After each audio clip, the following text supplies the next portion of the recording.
সবুজ পাহাড়ের কোলে ছোট্ট এক গ্রাম। গ্রামের পাশে ছিল নীলচে কুয়াশায় ঢাকা এক বন, যার নাম লুমিনা বন। লোককথায় শোনা যেত, সেখানে পরীরা থাকে, কিন্তু কেউ তাদের চোখে দেখেনি। শুধু রাতে জোনাকির আলো একটু বেশি ঝলমল করলে মানুষ ফিসফিস করে বলতো, পরীরা নাকি আজ খেলছে। এই গ্রামেই থাকত মেয়ে মীরা। মীরার বয়স বেশি নয়, তবু তার চোখে ছিল কৌতূহলের দীপ্তি। সে বিশ্বাস করত, ভালোবাসা আর সাহস থাকলে জাদুও সত্যি হয়। এক রাতে পূর্ণিমার আলোয় মীরা দেখল তার জানালার ধারে এক ক্ষুদ্র আলো নাচছে।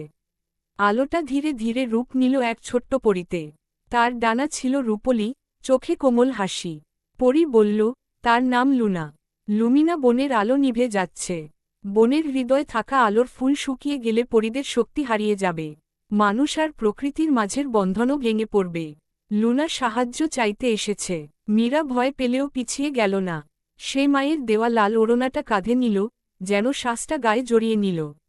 লুনার সঙ্গে সে বনে ঢুকল। পথ ছিল কাঁটায় ভরা, বাতাসে অদ্ভুত শব্দ।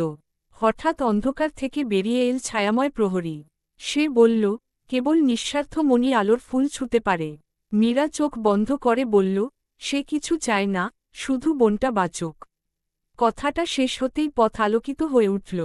তারা পৌঁছালো বনের হৃদয়ে। সেখানে একটি ম্লান ফুল কাঁপছিল। মীরা নিজের হাতে পানি দিল, মায়ের শেখানো গান গাইল।